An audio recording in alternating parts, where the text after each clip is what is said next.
जी, अस्सलाम वालेकुम। अच्छा, इस वीडियो में मैं आपको CS 506 की फर्स्ट असाइनमेंट का सॉल्यूशन एक्सप्लेन करता हूँ। तो इसमें जो आपको टास्क रिक्वायर्ड है ना, उसमें आपने एक जावा प्रोग्राम बनाना है, जिसमें 2 क्लासेस होंगी, एक स्टूडेंट और टेस्ट की। और इन क्लासेस की जो फंक्शनैलिटी उसकी डिटेल कुछ इस तरह दी हुई है कि जो स्टूडेंट की क्लास होगी उसमें 3 एट्रीब्यूट्स हम बनाएँगे, आईडी नेम और प्रोग्राम के नेम से। फिर उसके बाद उसमें होंगे जी कंस्ट्रक्टर्स होंगे, एक डिफ़ॉल्ट होगा और एक पैरामीटराइज़्ड कंस्ट्रक्टर होगा। जो डिफ़ॉल्ट कंस्ट्रक्टर होगा फिर उसकी डिटेल्स वगैरह इधर दी हुई है। जो फिर पैरामीटराइज़्ड कंस्ट्रक्टर होगा उसकी इधर डिटेल्स वगैरह दी हुई हैं कि उसमें क्या कुछ हम करेंगे। सेकंडली इधर एक कंडीशन से दी हुई है कि अगर जो स्टूडेंट की आईडी होगी और जो स्टूडेंट का प्रोग्राम होगा उसके फर्स्ट 2 कैरेक्टर्स अगर मैच नहीं होंगे तो फिर ये वाला एरर वगैरह हमने शो करने। और जो हम क्लास बनाएंगे स्टूडेंट की उसमें गेटर और सेटर फंक्शन को भी यूज़ वगैरह करने। स्टूडेंट की क्लास में एक हमने प्रिंट का फंक्शन भी बनाने। और लास्ट में जो होगी जी वो हमारी टेस्ट क्लास होगी। टेस्ट क्लास में हमारा मेन मेथड होगा जिसमें हम जो स्टूडेंट के 4 ऑब्जेक्ट्स बना के ना उनको एक एरे में स्टोर करेंगे और उस एरे में से फिर वैल्यूज़ को पॉपुलेट करवा के यूज़र को शो कर देंगे।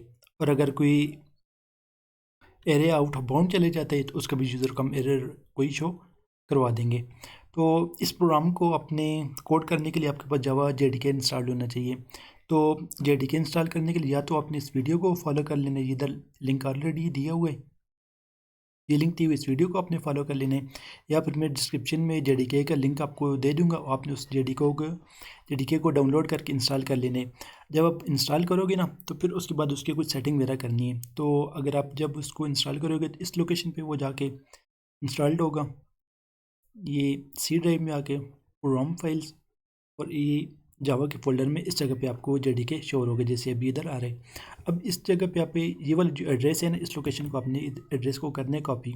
कॉपी करने के बाद ये आपने इसका पाथ सेट करना है। तो पाथ सेट करने के लिए या तो अपने डायरेक्ट इधर सर्च कर लेना है इन्वायरमेंट वेरिएबल इसको आपने सर्च कर लेना।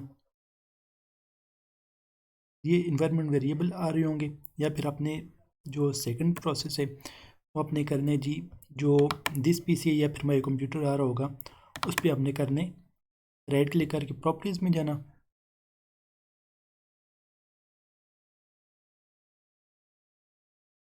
प्रॉपर्टीज़ में अपने आने जी एडवांस सिस्टम सेटिंग में।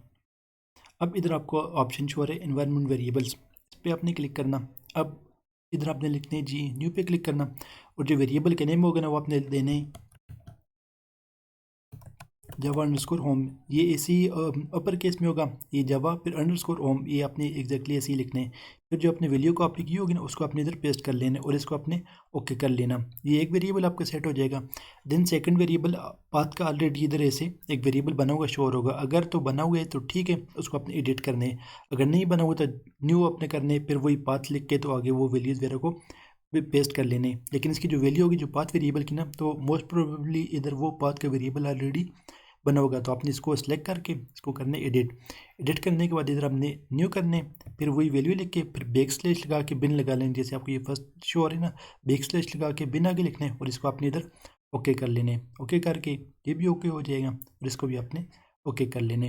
अब ये जो पाथ आपने सेट किया कि इसको चेक करने के लिए कि ये ठीक सेट हुए भी है कि नहीं, तो आपने CMD पे जाना और इधर आपने लिखना है जी जावा सी -FN वर्जन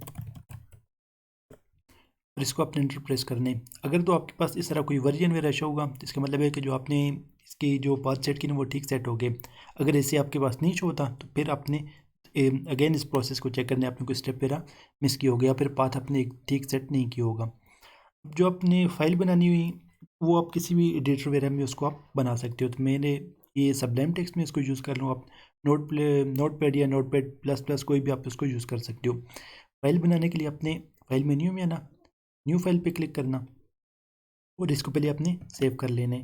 कंट्रोल एस करेंगे और जो फाइल का नेम होगा ना वो आपने देना है टेस्ट, ये फाइल का नेम होगा। जैसे ये अभी आपको शो रहा है टेस्ट और आगे डॉट लगा के जावा कर लेने और इसको आपने सेव कर लेना, तो ये आपकी जावा की फ़ाइल बन जाएगी। अब जो कोड है वो मैं आपको एक्सप्लेन कर देता हूँ। अब हमने 2 क्लासेस बनाई हुई हैं, पहले आप इस क्लास को देख लो, पहले आपने ये वाला काम करना है। अब इधर एक हमने क्लास बनाई स्टूडेंट की, क्लास बनाने के लिए क्लास का कीवर्ड यूज़ करते हैं, फिर आगे क्लास का नेम आता है। तो ये क्लास का नेम हमने लिखा हुआ स्टूडेंट। फिर ये क्लास की स्टार्टिंग पैरेंथेसिस हैं। अब इधर हमने 3 जो एट्रीब्यूट्स इसके बनाने थे ना, तो वो हमने बना लिए। हम इन एट्रीब्यूट्स की टाइप के वो स्ट्रिंग टाइप है। तो पहला एट्रीब्यूट आ गया ID, नेम और प्रोग्राम, ये 3 एट्रीब्यूट्स आ गए। उसके बाद जो था कि एक डिफ़ॉल्ट कंस्ट्रक्टर बनाना था, जो ये हमारा डिफ़ॉल्ट कंस्ट्रक्टर आ गया।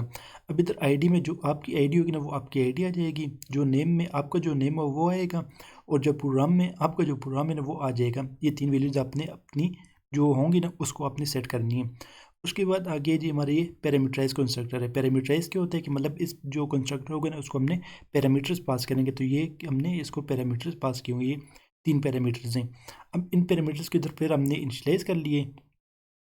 उसकी इसमें एक हमने इधर कंडीशन में लगाई हुई है कि जैसे वो कंडीशन थी ना कि जो स्टूडेंट के ID के फर्स्ट 2 कैरेक्टर्स जो होंगे और जो प्रोग्राम के फर्स्ट 2 कैरेक्टर्स होंगे वो अगर आपस में सेम ना हुए तो फिर ये एरर हमने यूज़र को शो करने हैं। तो वही हमने काम इधर किए हुए कि इफ़ ID डॉट सब स्ट्रिंग 0 और कमा 2 हमने लगाए हुए। 0 कमा 2 ये क्या है कि मतलब कोई भी किसी स्ट्रिंग से कोई स्पेसिफिक पार्ट वगैरह को हमने अलग करना हो ना, सेपरेट करना हो, तो ये सब स्ट्रिंग का फंक्शन यूज़ होता है। तो ये इसको हमने बता दी कि कौन सी कैरेक्टर से हमने स्टार्ट करने और कितने कैरेक्टर्स तक जाना है। तो हमने इधर बताया कि 0 कैरेक्टर से स्टार्ट करने, मतलब स्टार्टिंग पोजीशन से स्टार्ट करके, और जो 2 कैरेक्टर तक इसको जाना है तो ये वाली जो कोड हमने ये लिखे हुए ना, इसके जो फर्स्ट 2 कैरेक्टर्स होंगे ना वो हमें दे देगा। फिर हमने लगाया कि डॉट इक्वल्स, और फिर आगे प्रोग्राम के साथ भी वही सेम काम हमने किए हुए। इधर एक्चुअली हम चेक करें कि ये जो ID के फर्स्ट 2 कैरेक्टर्स हैं वो प्रोग्राम के फर्स्ट 2 कैरेक्टर्स के इक्वल हैं कि नहीं। इधर हमने स्टार्ट में नॉट लगाए हुए कि अगर ये इक्वल नहीं है तो फिर तो हमने ये वाला मैसेज यूज़र को शो करवाएंगे, और अगर ये इक्वल नहीं तो फिर यूज़र को जो अपने यूज़र की जो प्रोग्राम होगा ना वो जाके हमने इसको वैल्यू किधर सेट करवाई हुई है। ये पैरामीटराइज कंस्ट्रक्टर आगे ये सारा। अब उसके बाद आगे जी गेटर और सेटर्स हमने बनाए हैं। तो गेटर और सेटर किस लिए यूज़ होते हैं? जो सेटर फंक्शन होते हैं वो किसी भी वैल्यू को सेट करने के लिए यूज़ होते हैं, और जो गेटर फंक्शन होते हैं वो किसी वैल्यू को गेट करने के लिए यूज़ होते हैं। तो ये आगे जी आपका पहले एक गेटर फंक्शन, अब इधर हमने लिखे पब्लिक स्ट्रिंग। स्ट्रिंग इसकी क्या है कि रिटर्न टाइप है, कि मतलब जब इस फंक्शन को हम कॉल करेंगे ना तो ये वैल्यू कौन सी वैल्यू रिटर्न करेगा, तो ये हमने बताने कि हमें कोई स्ट्रिंग वैल्यू रिटर्न करेगा। तो ये आगे फंक्शन का नेम आ गया, और इधर हमने लिखे हुए कि रिटर्न ID, कि मतलब ये वाला जो गेट ID का फंक्शन क्या हमें ID रिटर्न कर रहा होगा। इसी तरह ये आगे जिसका सेटर फंक्शन आ गया ID को सेट करने के लिए, और ये सेम इसी तरह ये जो नेम के लिए हमने ये बनाए हुए नेम का गेटर आ गया, देन सेटर, फिर वो प्रोग्राम के सेम हमने लिखा हुआ है। उसके बाद जो लास्ट में एक हमने फंक्शन बनाना था वो प्रिंट का फंक्शन था। अब ये जो फंक्शन हमने बनाया प्रिंट का फंक्शन, ये एक पैरामीटर भी ले रहे हैं स्ट्रिंग का, स्टूडेंट टाइप का ऑब्जेक्ट एक इसको हमने पास किया हुआ है। अब ये प्रिंट का फंक्शन क्या करेगा, जो स्टूडेंट डिटेल देगा ना उसको सिंपली प्रिंट कर लेगा। तो उसके लिए हमने लिखे हुए कि system dot out dot println, ये किसी भी लाइन को प्रिंट करने के लिए हम ये स्टेटमेंट लिखते हैं।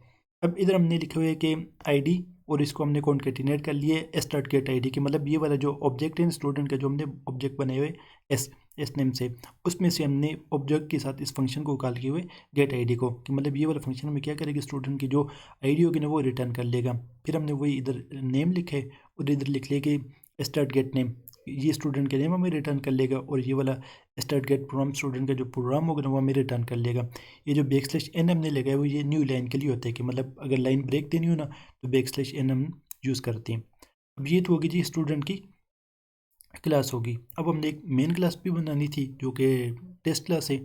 इसको हमने क्लास को लिखे हुए पब्लिक, के मतलब ये हमारी जो मेन क्लास होगी। अब इधर हमने लिखी पब्लिक क्लास टेस्ट, टेस्ट क्या आ गया, क्लास का नेम आ गया, और इसमें ये हमारे एक मेन फंक्शन हमने बनाए हुए। अब मेन फंक्शन में हमने किया कि एक तो हमने एरे बना ली स्टूडेंट टाइप की, और इसको हमने वैल्यूज दे दी हैं 4 की, मतलब टोटल हमने इस एरे में कितने रिकॉर्ड को स्टोर करने 4 रिकॉर्ड को। तो इस एरे में जो 0 पोजीशन है ना उस पर हमने एक न्यू ऑब्जेक्ट बना लिया स्टूडेंट का। अब ये वाले जो कंस्ट्रक्टर इधर हमने कॉल की ना, ये डिफ़ॉल्ट कंस्ट्रक्टर कॉल हमने की हुई, क्योंकि इसका हमने कोई भी इधर वैल्यू मेरे पास नहीं की हुई। और ये अपनी जो असाइनमेंट की रिक्वायरमेंट थी भी थी ना, उसमें भी यही था कि जो पहला कंस्ट्रक्टर, ये पहला जो ऑब्जेक्ट हम बनाएंगे ना वो डिफ़ॉल्ट ऑब्जेक्ट हमने बनाना है। उसके बाद जो 3 होंगे ना वो पैरामीटराइज होंगे। ये इधर लिखा हुआ है कि first object should be without providing parameters.